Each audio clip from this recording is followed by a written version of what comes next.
What's up, everyone? Welcome to another episode. Today we have the co-founder of Distractive, Katie Butler, here. She is a Web3 and tech marketer who's had her hands in a number of things. So we're going to go through a couple things of what she's been up to, as well as the ecosystem that she's working in. So, Katie, thanks for being here, first of all.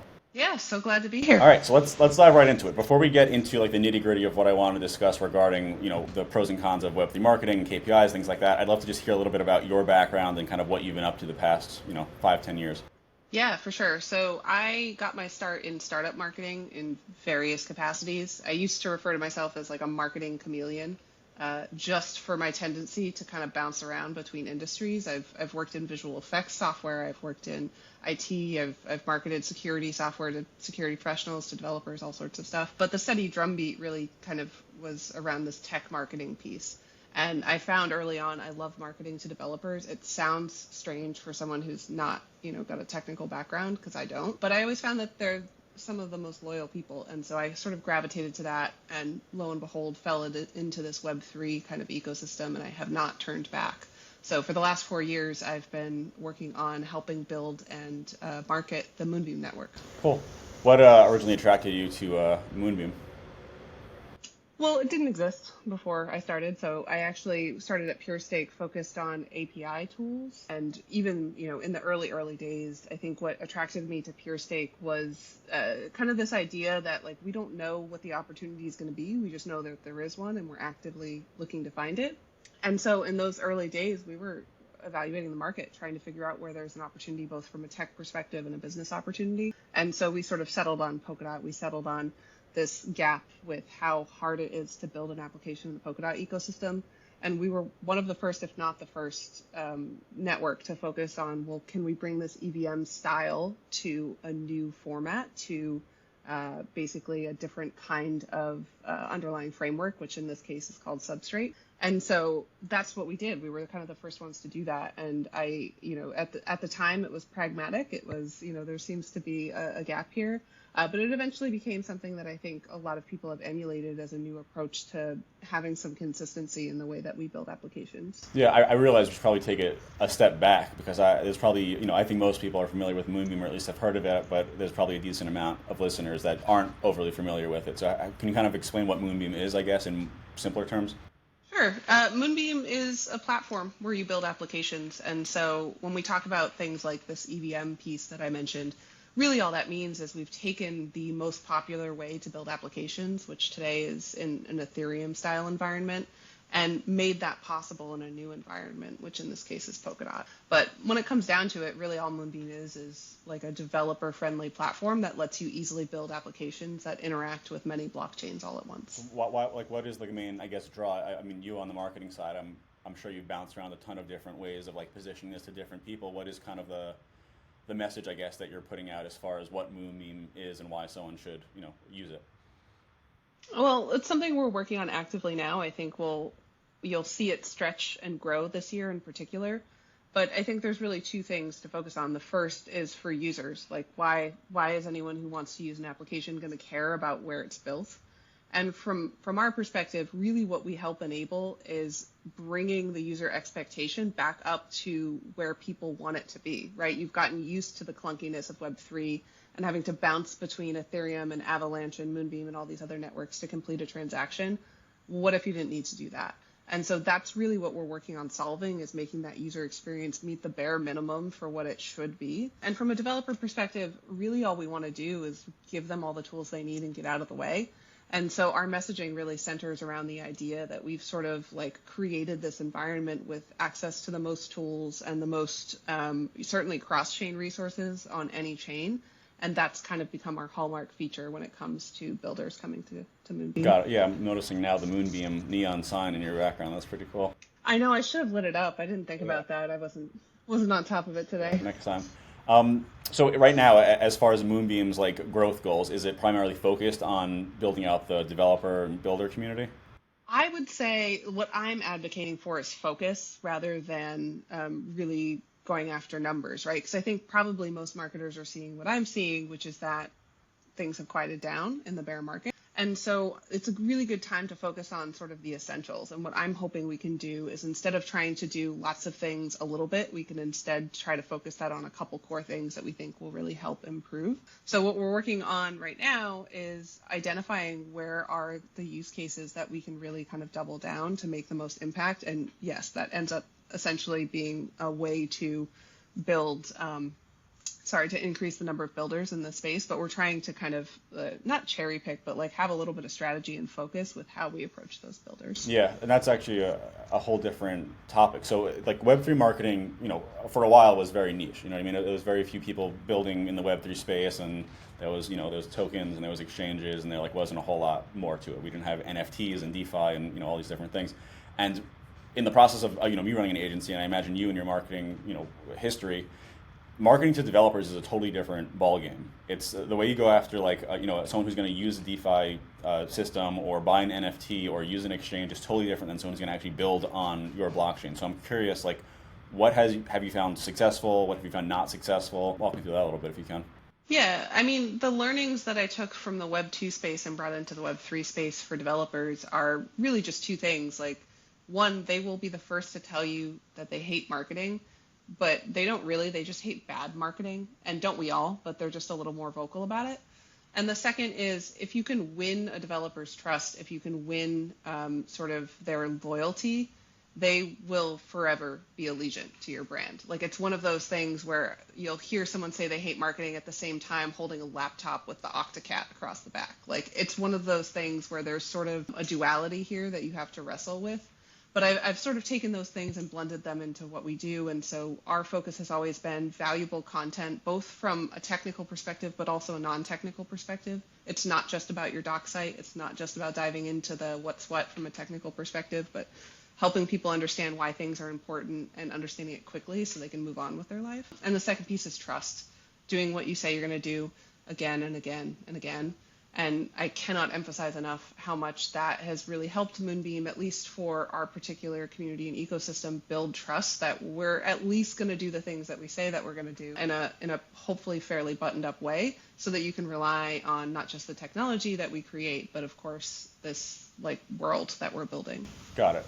Yeah, I find that when people, obviously everyone says, I hate marketing, and it really is more of, I hate being forced to watch something or be forced to, think something. And developers are especially, I think, testy with those kind of things. We've always found that, Reddit ads, for example, it's a great way to get in front of developers because Redditors and developers, there's a lot of overlap. But Reddit tends to be one of the most difficult platforms to actually get a positive ROI because people are so anti-ads. So you really have to do it tactfully.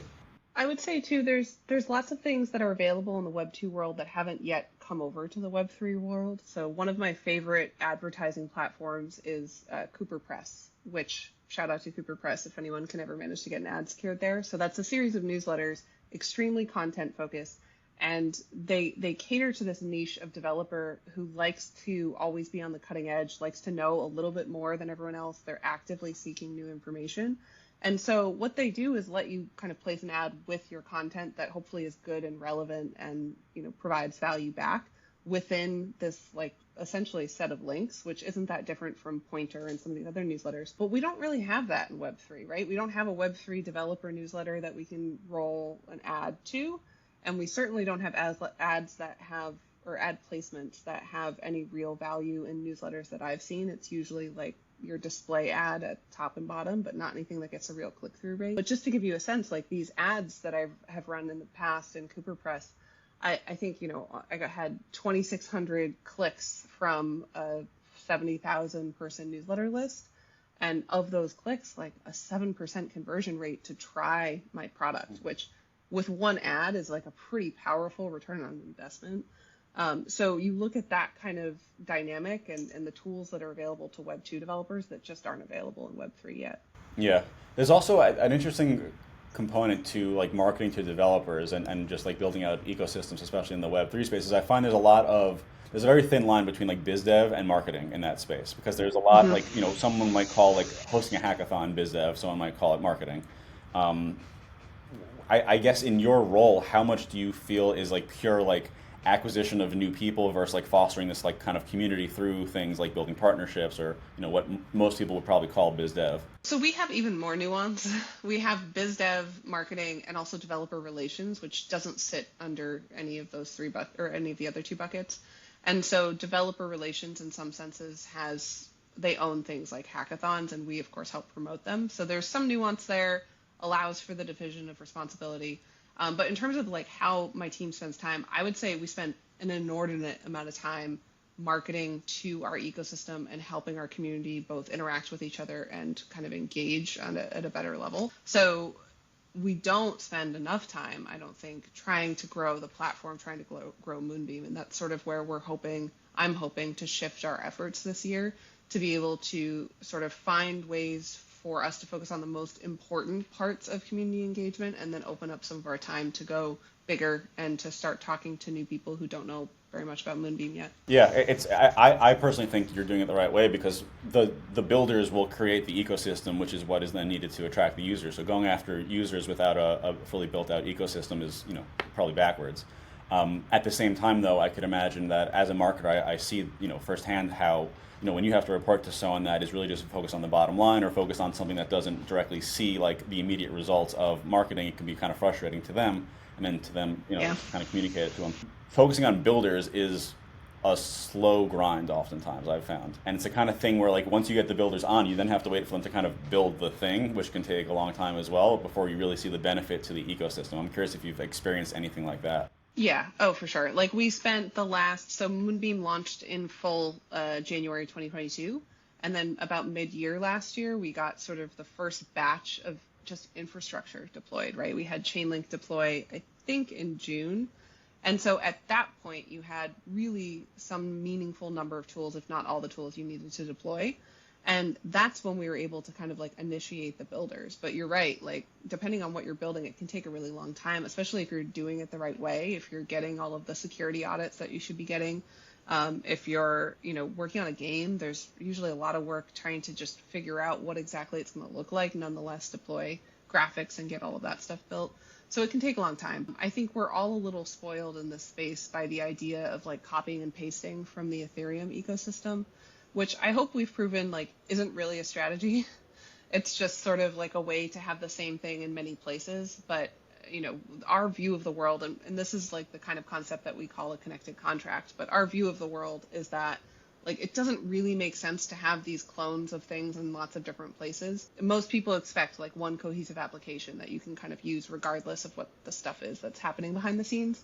So I'm hoping we move into that direction, and then that when you talk about like deployments and new teams launching, that will instead look like almost like a compatibility expansion rather than an actual net new deployment, because you won't have to like build a whole new project. You can instead just kind of roll each of these networks into the applications that you have today to allow other people to tap into those ecosystems. Mm-hmm. As you're like trying to, I guess, pitch, not the best word, but as you're trying to onboard these, new builders, what is, I guess, the pitch that you're using? What is like the main value prop, I guess, that you're, putting in front of developers to get them to come to Moonbeam? Well, so I think our uniqueness really centers around this connected contract concept. So that's the idea that you can build on Moonbeam and you can grow anywhere, right? It's sort of like lack of restrictions. You can do anything that you want. So with a connected contract deployment, what that essentially means is if you build something on Moonbeam and 6 other chains, whatever they are, you can use Moonbeam smart contracts to control logic for all of those. So what that looks like is, let's say you want to, lock your ETH on Ethereum and borrow against that liquidity on Moonbeam. You don't have to move it over. So you don't have to bridge. You don't have to go find wallets. You don't have to do the swapping. You don't have to do any of that. You can just say, like, I have ETH and it's on Ethereum, and just send a message between your own smart contracts to confirm that that's available. And so when we talk about simplifying the user experience, this is really what we're talking about, is this idea of improving what it looks like to have an application and an application experience that's user facing, so it's not quite as complex. Got it. What would you say have been the most popular or most leaned into marketing strategies that your team has been focusing on lately? Lately it's been very much community engagement. So I think we've all sort of become enamored with these Quest platforms, right? You've seen like Zeely and Link3 and all of these guys pop up. Galaxy, of course, was one of the first ones. So we tend to use those, but I think what we're really trying to focus in on are things around like how can we make sure we're being a little bit more strategic about the things that we're doing, and how can we focus those efforts on the things that are important. So now instead of, I'm trying to kind of champion this shift internally. Now instead of focusing on, Zeely's a channel, we'll use that channel. Twitter's a channel, we'll use that channel. I'm trying to remind people what audiences look like and how we can focus on the community as one audience, where these are people who maybe have tokens or they provide infrastructure to the network, whatever it is that is like a layer of engagement that they already take, and talk to those people a little bit separately from our existing kind of like casual Twitter followers or people that we want to market to in some way, people who are still in that funnel. So I think we're starting to move to a path where we're customizing these experiences, and honestly, like just good marketing hygiene that we should have been doing, but we're a little bit busy with the bull run of 2021, and so now it's just a good time to kind of go back and apply like marketing 101 type approaches to the stuff that we've been doing this whole time. Have you been, I don't know how you do it internally, but resource-wise, how much would you say like the split is between focusing on like community building and growth within the developer community versus just people that are, fans or spectators of the Moonbeam ecosystem? I would say marketing efforts are probably more focused on community at this point. Like we support a lot of developer focused activities, but when it comes to measurement, like that does kind of sit more with the developer relations team, where they're actually kind of like that bottom of funnel, bringing people in and trying to get them to deploy. So we do run a lot of programs and we help promote programs for the DevRel team. So hackathons, I know we talked about, but even like we recently were running an accelerator program, which is obviously pretty high touch in terms of involvement, as well as we have like newsletter campaigns and other developer focused workshops and things that we help run. So we serve more as like a promotional element to the campaigns that kind of sit within DevRel now, especially as we've sort of started this decentralization process, and the DevRel team is quite literally a different company. One thing that I always find a lot of marketers and just business owners in general deal with as a challenge is knowing how to focus and how to like separate different things. Meaning, I asked this with kind of like wanting to understand. Let's say your Discord, for example, or Telegram, however you have it set up. Do you separate it based on like developers versus the broader community? Do you have just a channel within the same server? How do you separate that? Because it's very easy, and a lot of people fall into the trap of either wanting to separate everything and then falling into the trap of not having enough resources to focus on each thing, or wanting it all together, and then people are getting messaging that is really not relevant to them. That's what we're pretty actively focusing on now. So we have sort of our general announcements and engagement channels on both Telegram and Discord. I would say Discord has moved way too far in the direction you're describing, where it's very, very granular and it's kind of tedious. So what I'm hoping we can do is pare it back a little bit. And one of the initiatives that we have going is we will soon be launching a community-focused Telegram handle. And the intention there is, like, if you look at our communities, pretty particularly in our Discord, we have like governance-related items that only the community cares about. We have these infrastructure providers, which are called collators on Moonbeam. We have delegation campaigns that are about to run, which again really only matter to people who have Glimmer or Mover tokens. So we're moving toward a world where we can talk to the community as more of a collective and talk with the community as more of a collective, but we haven't launched all of those things. I think there will still be a time and a place to like break out some of these technical conversations, like with builders on top of Moonbeam. But I think the short answer is we've sort of like over segmented in Discord, and we're now starting to pare that back a little bit. Got it. Are you migrating from Discord to Telegram? No, we have both. Mm-hmm. Yeah, that's always a common question that we always get is which one to focus on and which one to prioritize. The answer is usually it's both. They both serve different purposes. What would you say are like some of the bigger challenges, I guess, that you deal with marketing-wise? Well, there's always the challenge of, I think, how different marketing is in the Web3 space. So, you and I had talked a little bit about this before, in the sense of, people who are in the space marketing tokens, or even I've been speaking to someone recently who is part of one of the teams that put in a Bitcoin ETF. Like, their challenges look so different than mine. So you really kind of have to hyper focus on the challenges you have in front of you. And a lot of times, if you're looking for recommendations or resources or even benchmarks, you have to look outside of Web3, at least for what I do, since it does kind of more resemble that B2B use case. So that's certainly a challenge, is a lot of the stuff you're doing just hasn't been done before. but you're also trying to educate people on marketing constantly and like what marketing is or is not. What's the difference between marketing and community and BD and DevRel and all of these roles that can sometimes become sort of blurred. And, again, for the last couple of years, we've been operating so quickly and moving so fast that it was sort of like, fine, whoever wants to take it, whoever can get it done will handle it. But now we're starting to apply a little bit more discipline for organizing those things. So as much as it's not very glamorous to say, I think some of these organizational questions are the big ones.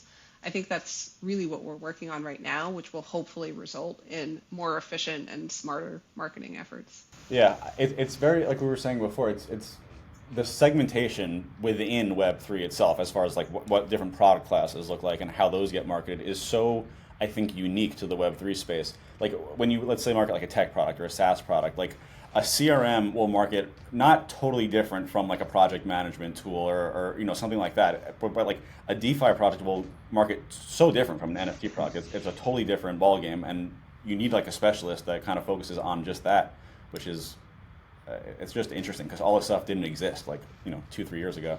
I guess right now, marketers love KPIs. What are the KPIs that you're setting with your team? So we have, I think, a number of them where I basically have like three higher level goals, right? So awareness is going to be the first one. Getting some sorts of leads in the door is going to be the second one. We haven't focused on leads in that way really in the past. So that's sort of like a new layer. And then the third piece is turnout from a governance perspective, which is related to the community. So those are at the top level what we're focusing on. Sort of related to some of the decentralization efforts we have going on, when we've started to focus on things like conversion rate to get to some sort of lead metric that we can track, it's wild how tough it is in this space because you have so many different players all organizing different pieces. So I was even working with a community project earlier today to help organize what they thought was like a really excellent conversion rate. And so I did the math for them and kind of gave them, your impressions from Twitter versus how many people showed up to your website and followed all the way through. I was like, this is actually a very bad conversion rate. And like, we need to help fix this. The easiest way to fix it is reduce the number of steps, right? And then you lose people at fewer places along the way. So there's some stuff like that I think, we're trying to adopt internally, make sure we're following good marketing best practices, but also help educate people in the community who probably aren't used to doing these sorts of things. And if they're running community campaigns or ecosystem projects, it's helpful for them to have some sort of idea for like what does good look like. Yeah, you mentioned leads. What are you defining like leads as? What does that look like to Moonbeam? For me, it's mostly just form completions on the website. So developers. It's not a terribly of developers. So we only have a couple places that we even ask for developers to contact us, but that's really the only metric we can track. I'm sure most folks who listen to this probably have the same mess of Telegram channels, contacts, leads that I do. That's just impossible to measure. We haven't solved that problem yet. Yeah, that is a difficult one because I can't wait for the CRM that comes out that is built for like Web3 marketers that understands that half the people aren't contacting you through a form submission. They're finding your Telegram and sending you a DM. Yeah. I don't have a whole lot left for you. It's been super enjoyable to chat with you. Where can we find you? So you can find more about Moonbeam at moonbeam.network, and then the agency I run is called Distractive, which you can find at distractive.xyz. Cool. Thanks for joining us. Cool. Thanks for having me.